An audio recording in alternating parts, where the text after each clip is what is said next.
প্রণাম দাদা, প্রণাম। বাবার কথা তো দাদা বইলা শেষ করতে পারবো না। ঘটনা হয়েছে, আমি যখন 2014 সালে বাবার সান্নিধ্য যখন আমি আসলাম, তা আমি তো বাবাকে চিনিও না, আর আমি বাবাকে কোনোদিন জানিও না বাবা যে এরকম একজন মহাপুরুষ বা কি। যাই হোক, আমি তো উত্তরবঙ্গ পেপার রাখি বাড়ির দোকানে।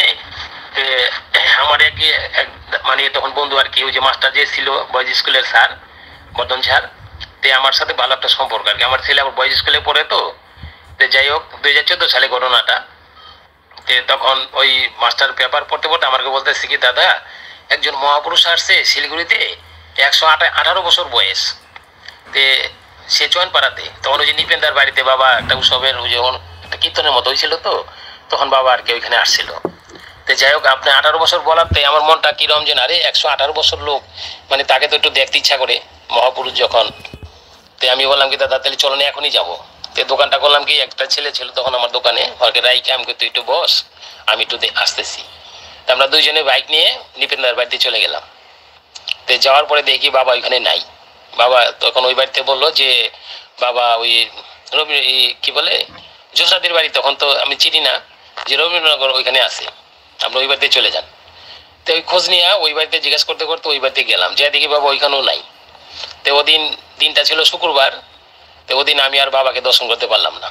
আমি বললাম যে ঠিক আছে থাক, আজকে যেন আমার ভাগ্যে নাই, আমি কালকে দেখবো নে। কালকে আমার শনিবার দোকান বন্ধ থাকে। এরকম চিন্তা ধারণা কইরা আমি, আমার মনটা সব মানে কিরকম যেন একটা ওই রইলো আর কি। যাই হোক, বাবাকে আমি দর্শন করতে পারলাম না, আবার চলে আসলাম। আমি ওই দাদাকে বললাম কি, দাদা আজকে তো হইলো না, কালকে আমি কিন্তু তাকে দর্শন করবো। ঠিক আছে। যাই হোক, ওদিন আমার ওদিন পার হয়ে গেল গা। আর আমি সমস্ত রাত মানে ওই একটা কিরকম যেন একটা মনের মধ্যে একটা ভাব হইলো, আমি কিছু বুঝতে পারলাম না। যাই হোক, তারপরে আমি সকালে বাজার টাজার কইরা দিয়ে বাড়িতে আবার গেছি 9টা, 9:30, 10টার দিকের মতো আর কি। যাওয়ার পরে দেখি না, বাবা ওই চয়ন পড়াও নাই, আর ওই বাড়িতেও বাবা আসে নাই। বাবা শিব মন্দির রয়েছে তখন, আপনার বাড়িতে রয়েছে দেবাশিসদার বাড়িতেই। যাক, তখন তো আমি চিনি না। আমি ওই জ্যোৎস্নাদির হাজবেন্ডকে বলতেছি কি, দাদা একটু ফোন করে দেখেন না বাবা কখন আসবে বা কি। বললো যে এই আসবে, কিছুক্ষণের মধ্যেই বাবা আসবে। যাই হোক, বসে রয়েছি ওইখানে গিয়া। দেখি ওই বাড়িতে অনেক লোকই আর ভক্ত বসে আছে বাবাকে দর্শন করার জন্য, ওই জ্যোৎস্নাদের বাড়িতে। যাই হোক, আমিও তখন মানে আমি তো চিনি না, তখন আমি একটু ফাঁকি দাঁড়াই আছি, আমি এত ভিতরে ঢুকি নাই। যাই হোক, বাবা অনেকক্ষণ লেট হয়ে যাচ্ছে, আধা ঘন্টা 45 মিনিট পার হয়ে যাচ্ছে। আবার বলছি আমি, দাদা দেখেন না এখন আবার বাবা কি আসতেছে নাকি। আবার ফোন করে বলতেছে যে বাবা এখনই রওনা দিছে ওইখান থেকে। আমি যাক, আমার মনটা একটু শান্তি হলো যে বাবা এখন তো আর মানে আমি দর্শন করতে পারো।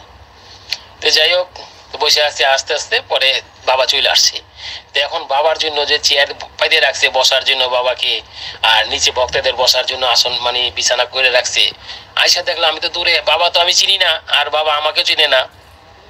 যাই হোক, আমি যখন মানে আমার মতো করে আমি আসি সেফটি ভাবে, বাবা ঠিক চলে আইসা ওই মাঝখানে দেখি ওই চেয়ারটায় না বৈশা বাবা মাঝখানে বসলো, সবার মাঝখানে বৈশা করলো কি, মানে আমাকে দূরে না দেখি আমাকে, আসো আসো তুমি কাছে আসো, মানে ড্রাইকে কাছে নিল। আর আমি তো ভয়ে এদিকে মনটা আমার মানে আমারই, আমাকে আমি চিনি না জানি না, বাবা আমাকে কিভাবে এত লোকের মাধ্যমে আমার ডাইকে কাছে নিয়ে বসাইলো। মানে আমার মনটা যেমন কিরম যেন মানে হয়ে গেল দাদা, আমি বলতে পারব না। যাই হোক, বাবার ওখানে বসলাম কাছে, বসার পরে আমার এত ভালো লাগলো, তখন মনটা শীতল হয়ে গেল গা, যে মহাপুরুষের সান্নিধ্য আসার পরে আমি বুঝলাম না কিছু। যাই হোক, তখন আমি বাবাকে বললাম, আস্তে করে বললাম কি, বাবা আমি তোমার কাছে কিছু যে মানে পাইতে চাই আর কি, যে আমি তোমার কাছে কিছু দিতে পারি। আমি তো বাবা বাংলাদেশ থেকে আমি গুরু এক মন্ত্র দীক্ষা নিয়ে আসছি, মানে মন্ত্র নিয়ে আসছি আর কি বাংলাদেশ থেকে। তখন আমি বিয়ে করার পরে কানে মন্ত্র যাকে বলে আর কি, সেটা আমি বাবা নিয়েছিলাম। আমি তোমার কাছে কিছু পাই নিতে পারি। তখন বাবা বললো কি, তোমাকে যে মন্ত্র দিয়েছে তুমি কি আমাকে বলতে পারবা। আমি হ্যাঁ বাবা, আমি তো মাঝখানে ভুলে গেছিলাম। যাই হোক, ওই গুরুদেব অনেক 8-10 বছর পরে আবার সে বাংলাদেশ আমার শিলিগুড়িতে আসছিল, 2010 সালে না কত সালে যেন। যাই হোক, আমি বাবা সেটা আমি মানে আবার বাবার ওই গুরুর কাছ থেকে আমি সেটা আবার লিখে রেখে পরে আমি বাবা আমার মনে আছে, আমি এখন ওইটা পড়ি, জব করি। যাই হোক, এখন বাবা বলে কি তুমি আমাকে বলো। আমি বাবাকে যখন আমি বললাম ওই কথাগুলি, ওই গুরুর মন্ত্রগুলি সব আমার কাছ থেকে শুনলো। শোনার পরে বাবা বললো যে না তোমার কোনো পাপ হবে না। আমি বাবা গুরু নিন্দা তো মহাপাপ, একটা গুরু থেকে যদি আমি আরেকটা গুরুতে যাই তাহলে হয় জন্য আমার জন্য মানে পাপ না হয় আর কি, সেটা আমি বাবা চাই না। আমি কাউকে নিন্দা করতে চাই না, সে তো সব ভগবান ঈশ্বর রূপে। আমি আবার এটা বললাম, কয় না না না তোমার কোনো পাপ নাই, পাপ হবে না। আর তুমি কালকেই সকালে 7টার দিকে স্নান টান করে পবিত্র হইয়া তুমি ওই চয়নপাড়া আসো, ওই নিপেন্দার বাড়িতে আর কি। তখন তো নিপেন্দাকে আমি চিনি না। তা আমাকে বললো, আমি বাড়িতে এসে বললাম কি বউরে দেখো একজন 18 বছর 118 বছর মহাপুরুষ, আমি কিন্তু কালকে কিন্তু সকালে গেলাম, আমি যাবো, তুমি কি আমার সাথে যাইবা? আমি গেলাম, এত সব প্রশ্ন করলাম জানি না, তো যদি তুমি আমার সাথে যাও তাহলে তুমি গেলে আমার সকালে স্নান টান করে রেডি আমার সাথে তুমি যাইবা। কয় ঠিক আছে আমিও যাবো। আচ্ছা ঠিক আছে, তো দুইজনে আমরা, তারপরে আরো কয়েকজন ওই মাস্টারও আসছিল, আমরা 7-8 জনের মতো ওই নিপেন্দার বাড়িতে। তখন ওই তুয়া তুয়া যে আছে ওই দিদি আবার তখন ওই বাবার সাথেই থাকে। বাবার কাছ থেকে আমি মন্ত্র নিলাম, বাবা আমাকে দিলাম। তখন তো প্রথম এত বুঝতে পারি নাই যে যাই হোক, অনেক মন্ত্রটা নেওয়ার পরে সবসময় বাবার খালি জপ করতাম আর বাবার খালি ডাকতাম বাবা। আমি তো তখন অনেক অশান্তির মধ্যে ছিলাম, যে এত মেয়ের মধ্যে ছিলাম জানি বলার মতো না। তখন আমার দুঃখটা তো কেউ কারো প্রকাশ করতে পারতাম না, মানে আমি এখানে নতুন আসছি আর এখানে আমার সাথে এতটা লোকের সাথে ভালো পরিচয় নাই। তখন একমাত্র গুরু ছাড়া তো আমার কোনো গতিও নাই, আমি সবসময় ভগবানে ডাকতাম। তখন আমি আবার একটা ব্যাংকেতে লোন করছিলাম দাদা, লোনটা আমার এমন এক পর্যায়ে চলে গেছে যে আমার বাড়িটা এখন মানে নিলামের মতো হয়ে যাবে। ওরা বাড়িতে মানে লাগাই দিয়ে গেছে আপনার এই নোটিশের মতো নোটিশ লাগাই দিয়ে গেছে যে টাকা যদি না দিতে পারো তাহলে বাড়ি কিন্তু আমরা এটা করে নেব। তো আমি তো মানে সংসার চালাবো নাকি আপনার ওই লোন দিব, আর বাড়ি তো আমার হোটেলে চলে যাচ্ছে গা। এইরকম পজিশনের মধ্যে আসছি, আমি কি করি মাথা নষ্ট, মানে কোনো কাজ করে না, আর মনে শান্তি পাচ্ছি না। আর বাবাকে খালি স্মরণ করি, বাবা তুমি কি পারো না আমাকে একটু হেল্প করার জন্য, আমি আমি কি করে এই উদ্ধার করবো, তো আমার কিছু করা থাকবে না। তো এরকম খুব ডাকতে ডাকতে যাই হোক বা ওই বছর তো পার হয়ে গেল গা। তারপরে বা ওই যে খারুবাস দেবাস নিরঞ্জন দরবারে একটা অনুষ্ঠান ছিল আর কি, একটা পূজা না কি ছিল, যাই হোক আমি দেবাশিস দা, টুটুল দা, পার্থ দা, এরকম সবার সাথে তখন আমার একটা লিঙ্ক হয়ে গেল, তো পরিচয় এলো। তো এদের সাথে আমি গেলাম, খারুবাস গেলাম। তা আমার মনের মতো তো একটা ক্ষত রয়ে গেছে যে আমি এখন বাবার কাছে যাওয়ার কারণ হইলে যে বাবাকে আমি একটু প্রকাশ করবো, কি করবো, একটা সিদ্ধান্ত কি নিবো এখন। তো এরকম আমি ব্যাংকের মধ্যে করলাম কি আবার 20,000 টাকা না দিয়া, মানে যাতে একটু সময়টা যেন আমার থাকে এরকম করে দিয়া আমি আবার চলে গেলাম ওইখানে।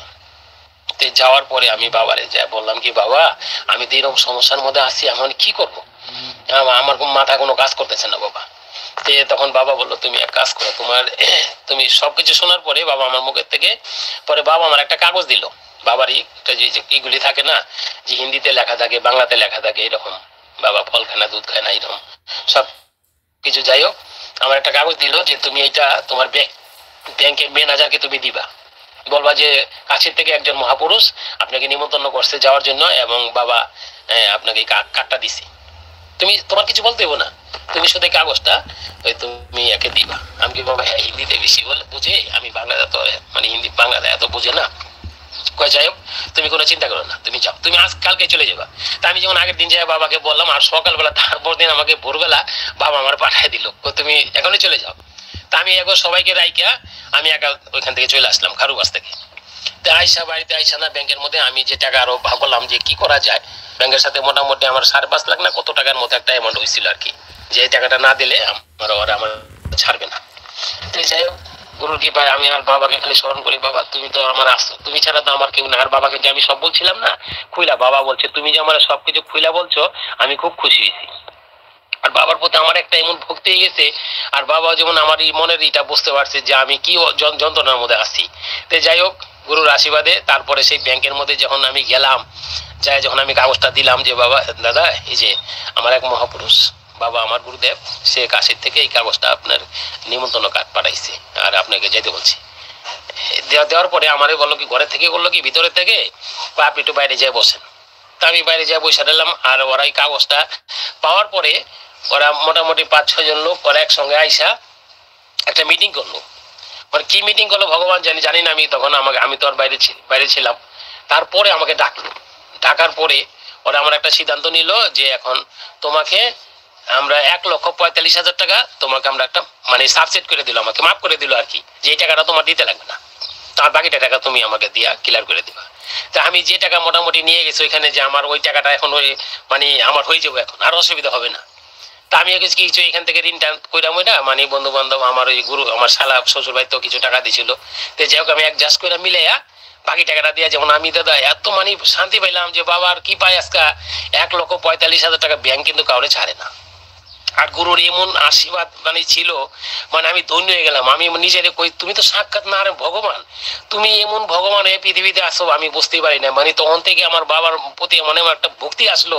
আমি যখনই মানে সব সময় বাবাকে শুধু আমি জপ করি, আমার আর কারো লাগে না। আমি না গুরু তো আমার একজন রয়ে গেছে, এই পৃথিবীতে আপন বলতে কেউ নাই, একমাত্র গুরুই আপন। এইরকম করে আমি বাবা তখন ওই বছর বাবা নাসিক যাবে কুম্ভমেলাতে, আমি সাথে সাথেই বাবার টিকিট কাটলাম। আমি ওই ওদের সাথে মিলাম কি দাদা জি আমি বাবার সাথে যাবো। আমি সংসারের মধ্যে আমার মানে আপন শান্তি দেওয়ার মতো কেউ ছিল না। এই গুরুর মধ্যে তারপর থেকে আমি বাবার সাথে যে কোনো জায়গায় যাওয়ার জন্য দাদা চেষ্টা করতাম। যে এমন মহাপুরুষ আমরা পাইছি যে আমাদের জনম জনমের, আমি বাবাকে বলছি বাবা এই আমার এই জন্মের জন্য পরের জন্মের জন্য আমি তোমাকেই পাই, আমি বাবা কিচ্ছু চাই না, তুমি এমন দয়াল গুরু। আমি দাদা বলতে পারবো না আর বেশি বেশি কিছু।